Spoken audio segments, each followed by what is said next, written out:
Hello, Professor Rusko. This is Yamini Srijana Kaveri, and I'm from team number 3 of the course Agile Software Development.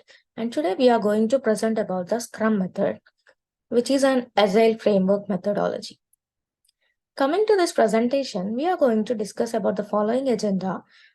This agenda includes introduction, sprints dealing with the changing requirements, Scrum principles, Scrum main characteristics and processes, Scrum methodology, Scrum team, Scrum events and its artifacts, sprints for fundamentals, Scrum software development lifecycle, backlogs, and now backlogs also in detail about product backlog and sprint backlog, the real world examples from the software development and IT industries, SWOT analysis of the Scrum tools, which is mostly used and most famous, and the references which are used by us to improve to go ahead in our presentation and our project.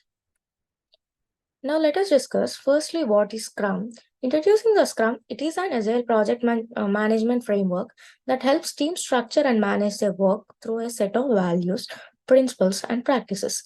Much like a rugby team, training for the big game, Scrum encourages teams to learn through experiences, self-organize while working on a problem, and reflect on their wins and losses to continuously improve. Same happens with the rugby team as discussed.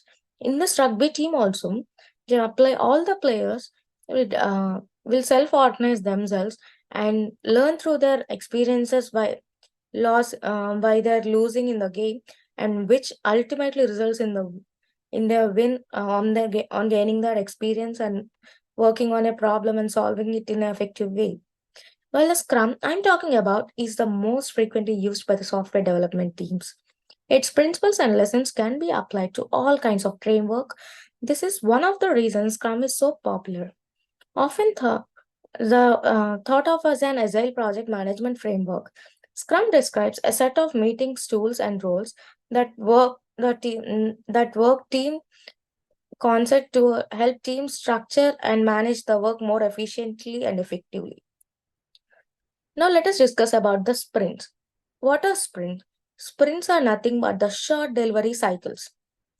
A sprint is a short time box period when Scrum team works to complete a set amount of work.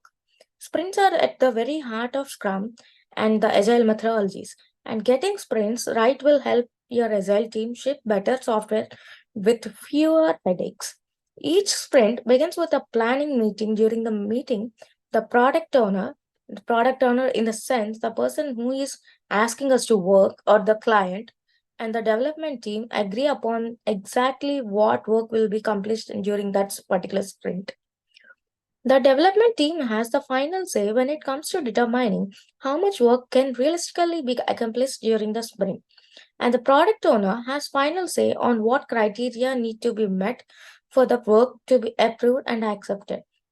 After a sprint begins, the product owner must step back and allow the team to do their work without any disturbance. During the sprint, the team holds a daily stand up meetings to discuss progress and brainstorm solutions to the challenges. These meetings can be held on the daily basis or as if required to that project. The project owner may also attend these meetings as an observer, but he is not allowed to participate unless it is required to answer the questions. At the end of the sprint, the team represents its completed work to the owner, and the project owner uh, can establish a sprint planning meeting to either accept the work or reject the work, or any changes in the to ask for any changes in the work. Now let us discuss about dealing with changing environments. Organizations adopt the Scrum often have difficulty in understanding why the product backlogs items selected for a sprint must remain stable, because Scrum allows us to negotiate the scope of sprint backlog within the sprint itself. So teams often feel pressure to allow new stories to be added to a sprint in mid flight. Scrum helps a balance need for change with the need for stable development environment in these four ways. It empowers the product owner, allows the organizations to establish a sprint cadence and balances the risk and change, provides mechanism for the customer feedback, offers an escape route. Now let us discuss in detail about for those four ways. Coming to the first one, empowers the product owner. The product owner is a very powerful role in the Scrum, and part of its power is due to its ability determine how and when to adapt the change. The product owner is responsible for deciding the priority and order of the backlog and what is in it. This responsibility means that as a development team creates a product increment, the product owner can focus on performing market research, engaging with customers, and seeking additional feedback from the stakeholders.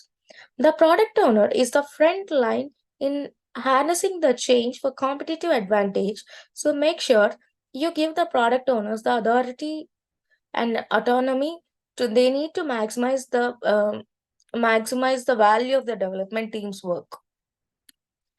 Next one allows organizations to establish a sprint and that balances risk and change.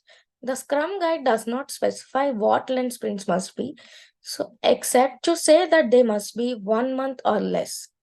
Within that boundary, each organization can establish a cadence that provides the development team the stability it needs to create the product increment without distraction and interruption, but also mitigates against the uh, volatility of the marketplace.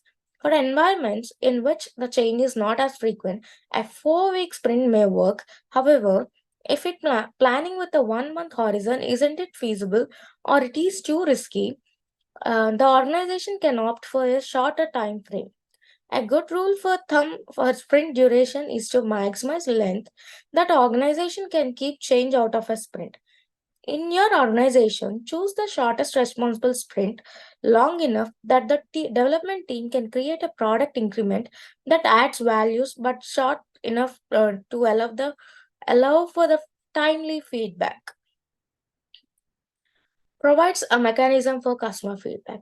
Coming to this, one of the fundamental realities of the product development is that the people often don't really know what they want until they start use of product.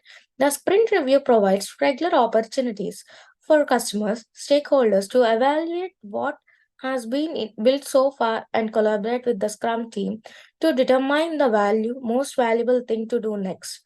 The collaboration often leads to the new or changed requirements that the product owner can incorporate into the product backlog.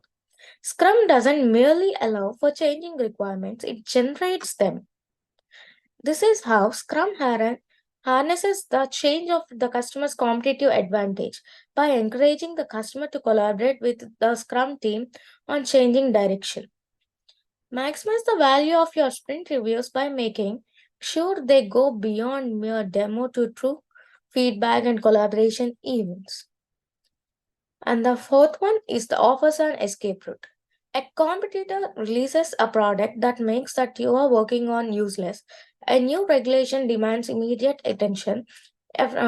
Security that security threat requires an immediate patch and drastic architectural no modifications. For dramatic situations like this, Scrum has an escape value, canceling a sprint. If the sprint goal is no longer valid, a product owner may decide to cancel the sprint and start a new one. Only the product owner has this authority, although the development team, the Scrum Master, or the stakeholders may influence the decision.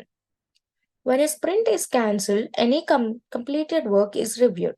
Incomplete product backlog items must be re-estimated and if they are still valid for the product are returned to the product backlog. A new sprint planning event is then held to kick off a new sprint. It is an incredibly costly thing to do.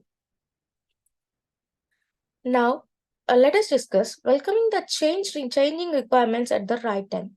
Agile rejects the old waterfall paradigm that changing requirements are always a threat to successfully delivering a new product. But what doesn't that doesn't mean that the change comes without a cost or that all change is good. By balancing the reality of the change with the need of the stability for the development team, Scrum makes it possible to welcome changing requirements even in the late development when it will be most advantageous to do so only. Now let us discuss about the principles of Scrum. The main principles of Scrum are as follows. They are empirical process control, self-organization, collaboration, value-based prioritization, time boxing, iterative development.